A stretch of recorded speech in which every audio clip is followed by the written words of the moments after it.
হাবিলিপুর রাজ্যের আশেপাশে এক ডাইনির বাস ছিল। নাম ছিল তার অ্যালেক্সা। এক সময় ডাইনি অ্যালেক্সা জানতে পারে হাবিলিপুরের রাজা মহিমচন্দ্রের বংশধরের হাতেই লেখা আছে তার মৃত্যু। এদিকে রাজার ঘরে রাজপুত্রের জন্ম হয়, আর তাই রাজা রানী সহ গোটা রাজ্য উৎসবে মেতে ওঠে। আজ আমি খুব খুশি প্রজাগণ, তোমরা সবাই আমাদের রাজপুত্রের নামকরণ অনুষ্ঠানে এসেছো। তোমাদেরকে অসংখ্য ধন্যবাদ। হ্যাঁ, আর নামকরণের সাথে সাথে তোমরা সবাই আমাদের রাজপুত্রকে মন ভরে আশীর্বাদ করে যাও, যেন সে বড় হয়ে বীর পুরুষ হতে পারে। আমরা সবাই রাজপুত্রের আশীর্বাদ করছি গো, সে যেন তার পিতার মতোই এক সৎ ও দয়ালু রাজা হতে পারে।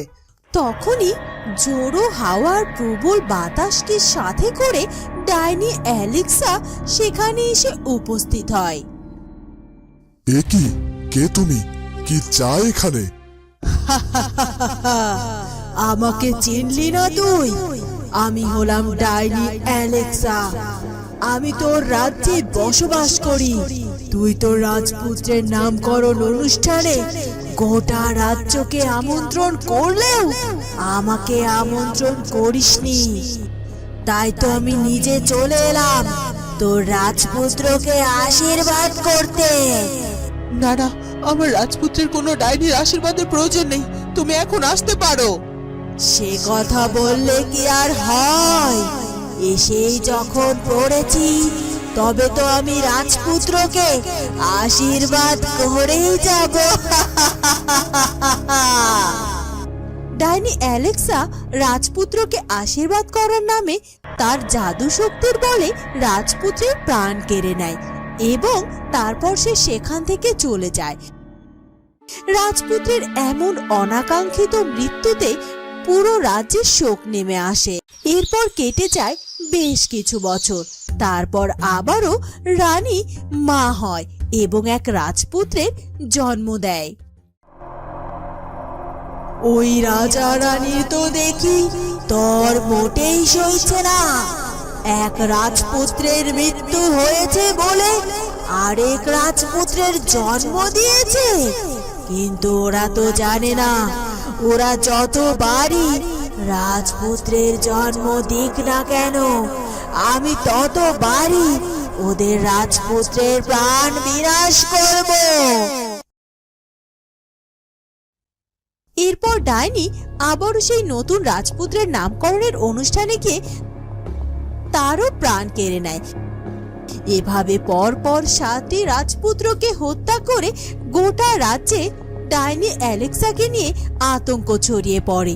কিছু বছর পর রানী আবারও অন্তঃসত্ত্বা হয় এবং তারপর সে ফুটফুটে এক রাজকন্যার জন্ম দেয়।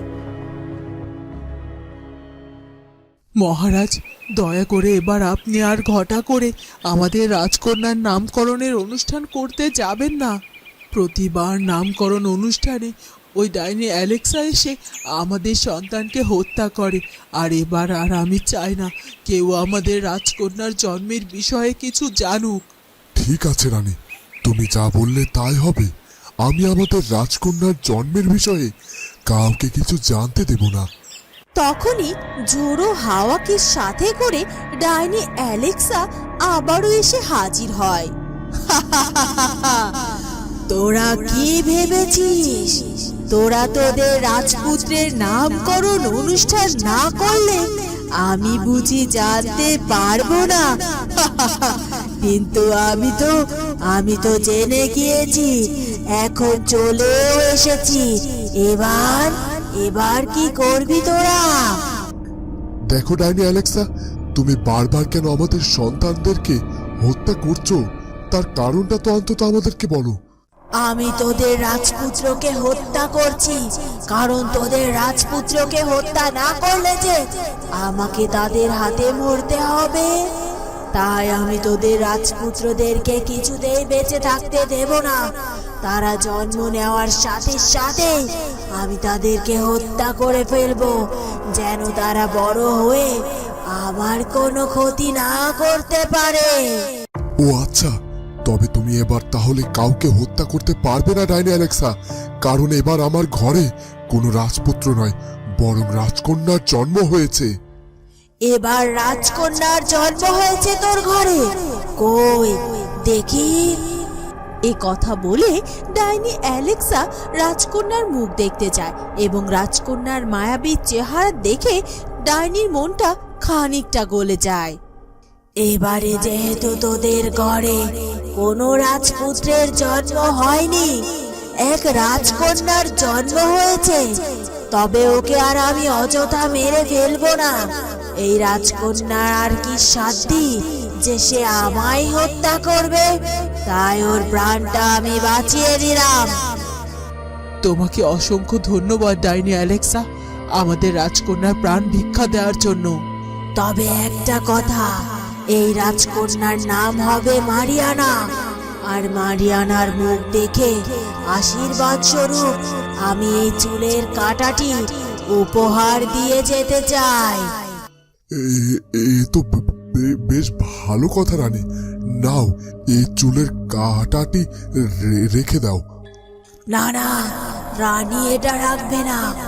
আজ থেকে এই চুলের কাঁটা রাজকন্যার মাথাতেই থাকবে। আর হ্যাঁ, খবরদার যেন রাজকন্যার মাথা থেকে কখনো কোনো সময়ের জন্য হলেও এই চুলের কাঁটাটি খোলা না হয়, কারণ এই চুলের কাঁটা রাজকন্যার মাথা থেকে খোলার সাথে সাথে রাজকন্যার মৃত্যু হবে। এ কথা বলেই ডাইনি সেখান থেকে উধাও হয়ে চলে যায়। রাজা ও রানী ডাইনির দেয়া আশীর্বাদে সেই চুলের কাঁটাটি নিয়ে ভীষণ ভয় পেয়ে যায়।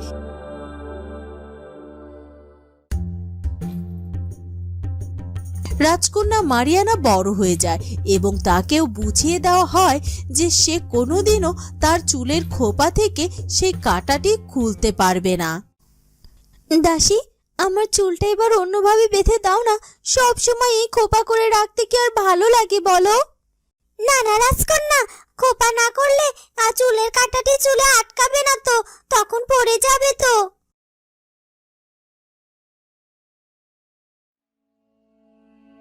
হ্যাঁ দাসী, সাবধানে রাজকন্যা মারিয়ানার চুলটা বেঁধে দাও। ভুলেও যেন তার চুলের কাঁটার কোনো ক্ষতি না হয় এবং চুল থেকে যেন সেই কাঁটাটি খুলে না পড়ে। আগে রানীমা। আচ্ছা মা, আমার না খুব ইচ্ছে একদিন এই চুলের কাঁটাটি খুলে ফেলার। সব সময় চুলের মধ্যে এমন একটা কাঁটা পড়ে থাকতে কি আর ভালো লাগে নাকি বলো? না না মা, এ কাজ তুমি ভুলেও করো না, কারণ আমরা অনেক সাধনার পর তোমাকে বাঁচিয়ে রাখতে পেরেছি।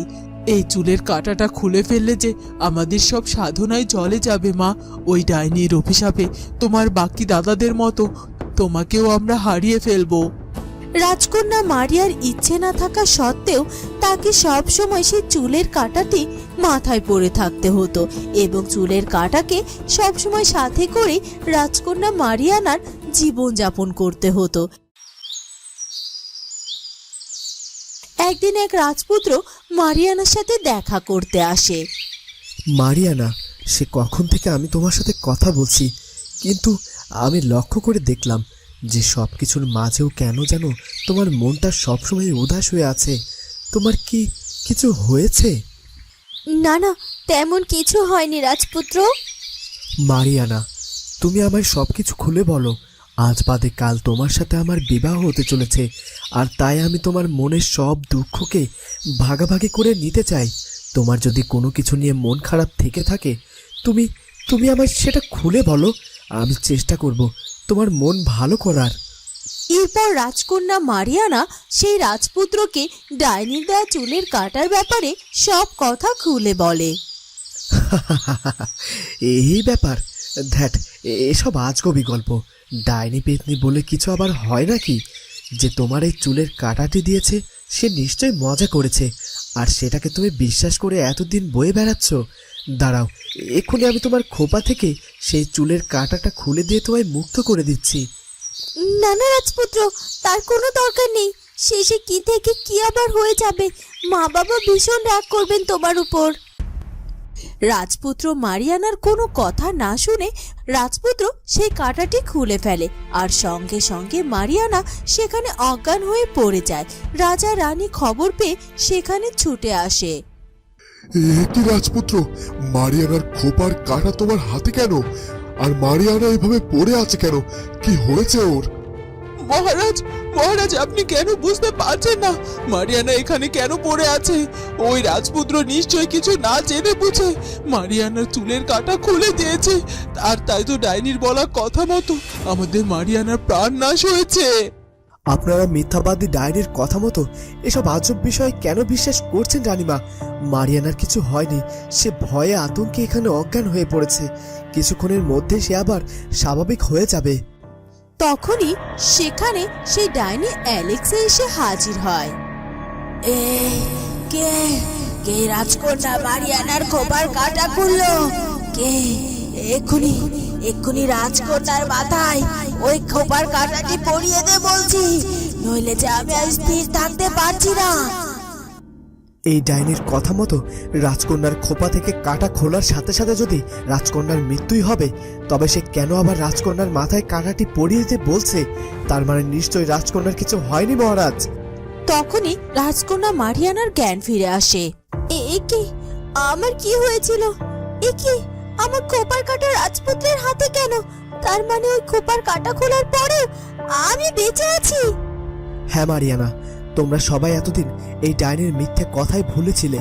চুলের কাটা তোমার খোপা থেকে খোলার সাথে তোমার মৃত্যুর কোনো সম্পর্ক নেই রাজকন্যা, বরং এই চুলের কাটার সাথে এই ডাইনির মৃত্যুর সম্পর্ক থাকতে পারে। বল ডাইনি, সত্যি কথা বল, নইলে কিন্তু আমি এক্ষুনি এই খোপার কাটাটি ভেঙে ফেলবো। না না, তুই এই চুলের কাঁটাটি ভাঙিস না। আমি বলছি, আমি সব সত্যি বলছি, এই চুলের কাঁটার সাথে রাজকন্যার মৃত্যুর কোনো সম্পর্ক নেই, বরং এই চুলের কাঁটাটির মধ্যেই আমার প্রাণ ভোমরাকে আমি লুকিয়ে রেখেছিলাম, যা কিনা এতদিন রাজকন্যার মাথায় সুরক্ষিত হয়েছিল। এটাকে ভেঙে ফেললে যে আমি মরে যাব। তোরা তোরা কেউ দয়া করে এটাকে ভাঙিস না, ভাঙিস না। এরপর রাজপুত্রের হাত থেকে মারিয়ানা সেই চুলের কাঁটাটি নিয়ে নেয়। তোকে তো আমি কিছুতেই ছেড়ে দেব না, এক্ষুনি এই চুলের কাঁটাটি ভেঙে ফেলে তোর বিনাশ করব আমি। তুই একে একে আমার 7 দাদা মানে এই রাজ্যের 7 রাজপুত্রকে হত্যা করেছিস, এবার তোকে তো আমার হাতে মরতেই হবে। এই কথা বলে রাজকন্যা মারিয়ানা সে চুলের কাঁটাটি ভেঙে ফেলে। ওরে বাবা রে, কথা ছিল যে এই রাজ্যের বংশধরের হাতে আমার মৃত্যু হবে, তবে আমি ভাবিনি যে কোনো রাজকন্যার হাতে আমার মৃত্যু লেখা আছে। এই রাজকন্যাকে বাঁচিয়ে রাখায় আমার জীবনের কাল হয়েছে। এরপর ডাইনির বিনাশ হয় এবং রাজকন্যা মারিয়ানার সেই চুলের কাঁটা নিয়ে আতঙ্ক দূর হয়ে যায়। তারপর থেকে রাজকন্যা মারিয়ানা স্বাভাবিকভাবে জীবনযাপন করতে থাকে।